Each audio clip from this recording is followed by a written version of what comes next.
လူတိုင်းကဇူကိုနေစဉ်ပွားတွေကိုဖြတ်တန်းကြရဲမနက်မိုးလင်းလာတဲ့အခါမှာလည်းစိတ်မောစရာစိတ်မချမ်းသာစရာကိစ္စရက်တွေ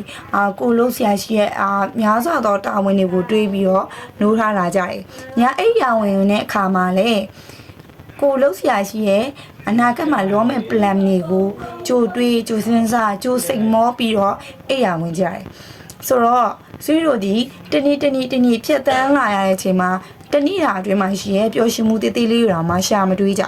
ဆိုတော့အဲ့လိုရှာမတွေးလို့ရှိရင်ဆိုကျုံနေနဲ့ရေရှည်မှာစိတ်ပိုင်းဆိုင်ရာထိခိုက်မှုတွေရရှိလာနိုင်တယ်ကြည့်ရိုးတည်မလားတို့ဘဝကတူတူလေးပဲချင်းတည်လို့တည်မြန်မသိနိုင်ဘူးဆိုတော့အဲ့ဘဝတူတူလေးမှာဖြတ်တန်းနေရနေ့ရက်တည့်ရက်တိုင်းစီကစိတ်ညစ်ဖို့ကောင်းနေ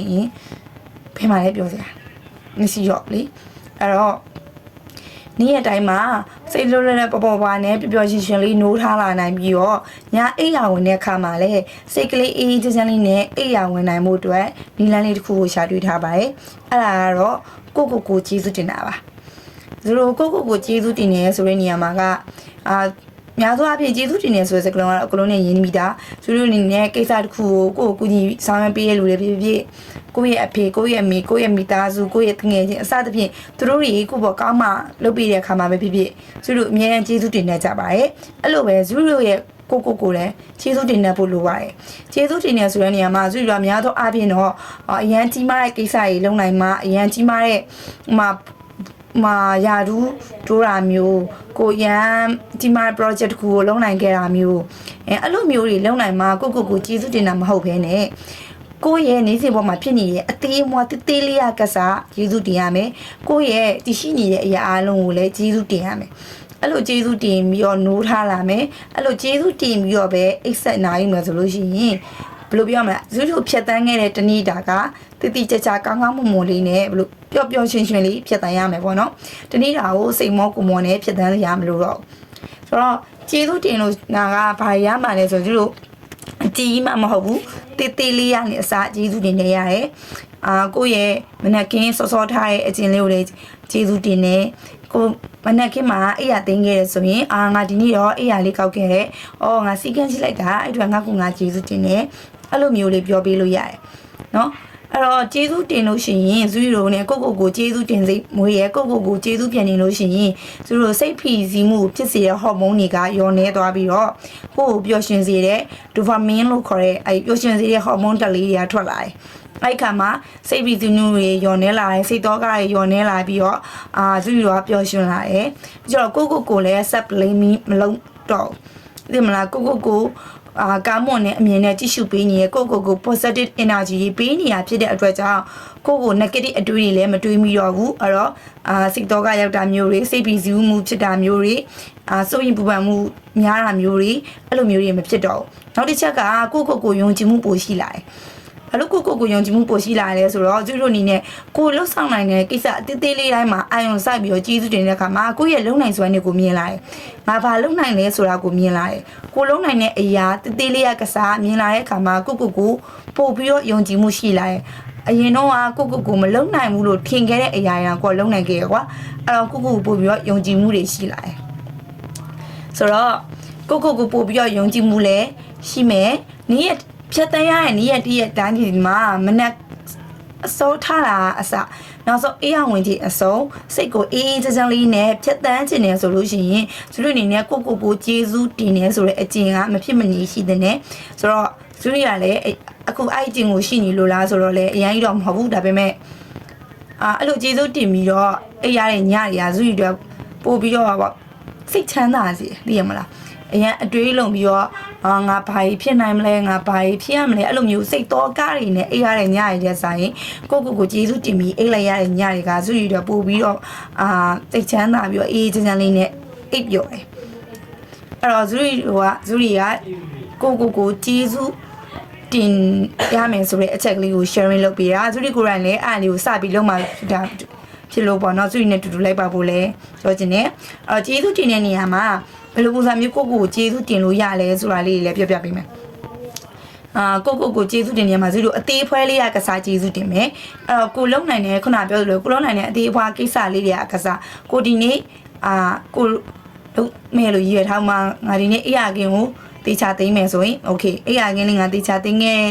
့ဟောအဲ့အတွက်ငါကြီးငါကိုငါကြီးစုတင်နေငါဒီနေ့မနက်စာစားခဲ့ငါအာဟာရပြအောင်ငါကိုငါမနက်စာစားခဲ့တယ်အဲ့အတွက်ငါကြီးစုတင်နေငါကိုငါကြီးစုတင်နေအဲ့လိုမျိုးအသေးပွဲလေးရကစားကိုကြီးစုတင်မိပါနောက်တစ်ချက်ကကိုယ့်ရဲ့ဖြစ်တည်နေတဲ့ဖြစ်တည်မှုတွေကအစားပေါ့ကိုယ့်ရဲ့ခန္ဓာကိုယ်ကအစားမနက်ကမိုးလင်းလာလို့ရှိရင်ဇူးတွေဒီအသက်ရှင်နေရဖြစ်တဲ့အတွက်ကိုယ့်ရဲ့အသက်ရှင်မှုအတွက်ကြီးစုတင်မိပါဒီနေ့အတွက်ငါအသက်ရှင်နေရလို့ကြီးစုတင်နေငါကကျေးဇူးတင်နေပေါ့ငါမျက်လုံးသူတို့အေးရအနေနိုးရီမင်းနဲ့အရင်ဆုံးလောက်တာမျက်လုံးနှလုံးလေးပွင့်လိုက်တာဆိုတော့မျက်လုံးနှလုံးပွင့်လို့ရှိရင်သူတို့အမြင်အာရုံရနေသေးအဲ့တော့ငါရဲ့အမြင်အာရုံရနေသေးတဲ့အတွက်ငါရဲ့အမြင်အာရုံပြည့်စုံနေတဲ့ငါရဲ့မျက်လုံးလေးတွေကိုလည်းကျေးဇူးတင်နေငါအကြမ်းအောင်ပြည့်စုံနေတဲ့ငါရဲ့နားလေးတွေလည်းကျေးဇူးတင်နေလူရခီးကိုသွားနိုင်နေငါရဲ့ခြေထောက်လေးတွေအဲ့လိုမျိုးပေါ့နော်ကို့မှာရှိရဲ့ဖြစ်တည်မှုတွေအကုန်လုံးကိုလည်းကျေးဇူးတင်ရမယ်အဲ့တော့ရန်ကြီးကြီးမားမားကြီးလည်းမဟုတ်ဘူးအဲ့လိုမျိုးလေးပေါ့နော်ကျေးဇူးတင်ရမယ်အဲ့လိုကျေးဇူးတင်လိုက်ခြင်းအပြင်ဘာရမလဲဆိုတော့ခုနပြောသလိုပဲနေ့ရက်တည့်ရက်ချင်းတိုင်းကိုပျော်ပျော်ရွှင်ရွှင်နဲ့စတင်နိုင်ပြီးတော့ပျော်ပျော်ရွှင်ရွှင်အေးချမ်းချမ်းလေးနဲ့ပဲအဆုံးသတ်နိုင်မယ်ကြတော့ကိုစာနာနားလဲပြီးပါဗောနော်ကိုစာနာနားလဲပြီးရဆိုရင်မှာဇူရီတွေဒီနေ့စဉ်အများအလုပ်တွေလုပ်ကြတယ်အဲ့ခါမှာအမားတွေလည်းလုံးမိတာရှိရဲ့အဲ့ခါမှာကိုအပြစ်တင်တာမျိုးငါအသုံးမကျဘူးဆိုတာမျိုးမလုပ်ဘဲနဲ့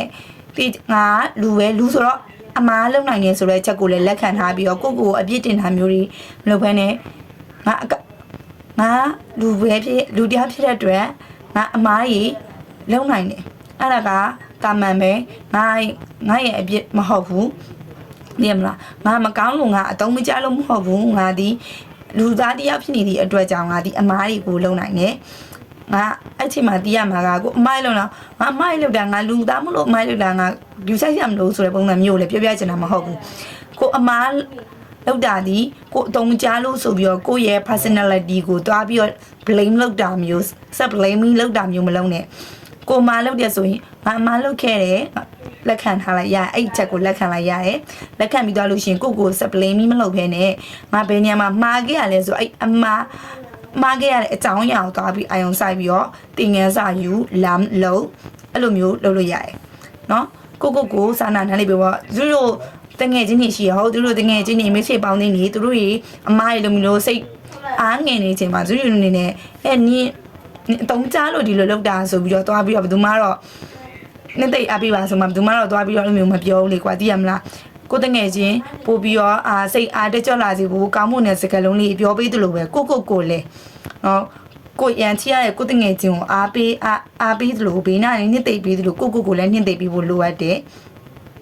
နော်တီမမလေးကစားကျေးဇူးတင်ဖို့လိုအပ်တယ်ပြီးကြရင်ကိုယ့်ရဲ့ခန္ဓာကိုယ်ကစားကိုယ့်ရဲ့ကျမကြီးအဲ့လိုမျိုးတီလေးကစားလဲကျေးဇူးတင်ဖို့လိုအပ်တယ်ကိုစာနာနဲ့လည်းပြီးဖို့လည်းလိုအပ်တယ်ဒီမှာ၄ချက်မြောက်ကတော့ကိုကျေးဇူးတင်တဲ့နေရာမှာစာနဲ့ရေးပြီးတော့ကျေးဇူးတင်တယ်ပေါ့နေ့တိုင်းပေါ့ညာအိယာကွယ်နီမှာကိုကျေးဇူးတင်တဲ့အချက်အများကြီးမဟုတ်တော့၃ချက်လောက်ပေါ့၃ချက်လောက်စာနဲ့ရေးပြီးတော့ကျေးဇူးတင်တယ်အဲ့ကမှဆိုရီလေးလာကြည့်တာကတော့အများစုကတော့စာနဲ့ရေးကြတယ်ဒါပေမဲ့သူရစာရေးရမှာပြင်းနေပေါ့နော်နည်းနည်းပြင်းတဲ့ထဲမှာပါတော့စာမရေးဖြစ်ဘူးစကားပဲပြောဖြစ်တယ်မျက်လုံးလေးမိတ်လိုက်ပြီးတော့ကိုအာယုံထဲမှာပုံဖော်ပြီးတော့ကိုကျေးဇူးတင်လိုက်တယ်မောပါဇက်လေးကပဲပြောပြီးတော့တေချာအာယုံစိုက်ပြီးလိုက်လေကိုကျေးဇူးတင်ခြင်းတဲ့အရာတွေကိုမျက်လုံးလေးမှာပုံဖော်ပြီးတော့ကျေးဇူးတင်လိုက်တယ်အဲ့ဒီကလည်းအလုပ်ဖြစ်လားဆိုတော့ဖြစ်တယ်အလုပ်ဖြစ်တယ်ပြီးကြရင်သူတို့ရှာကြီးတော့ဆိုတော့လည်းမှန်ထဲမှာကြည့်ပြီးတော့လေကျေးဇူးတင်လို့ရသေးတယ်မှန်ထဲမှာကြည့်ပြီးကိုကျေးဇူးတင်တာကပို့ပြီးတော့ confidence ရှိသေးရလို့ပြောတယ်ပြီးကြရင်ကိုရဲ့နာမည်ကိုခေါ်ပြီးတော့ကျေးဇူးတင်တာဥမာဇူရီဆိုလို့ရှိရင်ကိုဇူရီနင်ဒီနေ့ဘာလုပ်ခဲ့လို့အရန်တော်တာပဲအဲ့လိုမျိုးကိုနင်ဘာဒါတော့ချီးကျူးလာမှအရန်တော်တာပဲချီးကျူးတယ်ကျေးဇူးတင်တာမဟုတ်သေးနင်ဒီနေ့နင်ခုနကဗီဒီယိုဒီပို့ရိုက်မယ်လို့ပြောခဲ့တယ်နင်ဒီနေ့ရိုက်နိုင်ခဲ့တဲ့ဇူရီအဲ့လိုလုံနိုင်ခဲ့တဲ့ဇူရီကိုကျေးဇူးတင်တယ်အဲ့လိုမျိုးပေါ့ကိုယ့်ရဲ့နာမည်လေးပေါ့နော်မာမသူပေါ့အဲ့လိုမျိုးကိုယ့်ရဲ့နာမည်လေးကိုထည့်ပြီးတော့လေကျေးဇူးတင်စကားပြောပေးလို့ရတယ်ဆိုတော့ကျေးဇူးတင်စကားပြောနေမှာအများကြီးရှိရယ်စာရေးပြီးကျေးဇူးတင်တာရှိရယ်စကားနဲ့ကျေးဇူးတင်တာရှိရယ်အဲ့လိုမျိုးပေါ့နီလန်းမျိုးရှိရယ်အဲ့ဒါတော့ကိုကြိုက်တဲ့နီလန်းနဲ့ကျေးဇူးတင်လို့ရတယ်အဓိကက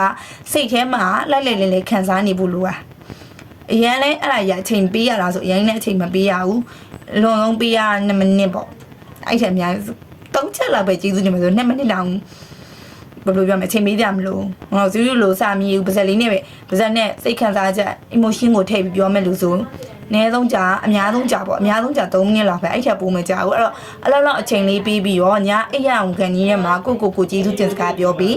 အဲ့ခါဆိုရင်တော့သူတို့အိပ်ရတဲ့သူတို့ညတာကပို့ပြီးတော့ပေါ့နော်နင်းချက်ချပြီးအိပ်ပျော်စေမယ်စိတ်ချမ်းသာလေးအိပ်ပျော်စေမယ်မနေ့ကမိုးလင်းလာလို့ရှင်လဲကိုကျေးဇူးတင်စကားပြောပြီးနိုးထလာပြီပေါ့သူတွေကတော့မနေ့ကမိုးလင်းရင်ကြတော့ကိုကျေးဇူးတင်စကားပြောတာတဲ့သူတွေက affirmation လေးနားထောင်လိုက်တယ် YouTube မှာအဲ့လိုကျေးဇူးတင်တဲ့ affirmation လေးရှိရဲအဲ့တော့အဲ့ဒါလေးတွေကို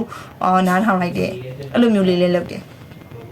ဆိုတော့ဒီနေ့ပြောချင်တာဒီနေ့သူပြောလိုက်တဲ့ topic လေးကကိုကျေးဇူးတင်မှုပါကိုပိုယုံကြည်မှုရှိပြီးတော့ဖြတ်တန်းရတဲ့နေ့ရက်တည်းရဲ့အတိုင်းဒီမှာပိုစိတ်ချမ်းသာပြီးစိတ်ချမ်းသာတာပျော်ရွှင်ရွှင်လေးနဲ့ဖြတ်တန်းနိုင်မှုအတွက်အရေးကြီးရဲ့အရာတစ်ခုပေါ့နော်ပြောလိုက်တာဆိုတော့အဲ့တော့အခုလောလောဆယ်မှာလည်းကိုကျေးဇူးတင်တဲ့အကျင့်ကိုလုပ်ပြီးတော့အကျိုးခံစားရသူရှိရင် comment မှာပြောသွားလို့ရပါတယ်အခုလိုမျိုးယူတို့အတွက်လူတို့ကြိုပြုဗီဒီယိုလေးတင်ပြီးမှဖြစ်တော့တဲ့ subscribe လုပ်ထားပြီးလို့ရပါတယ်နော်အားလုံးပဲပါ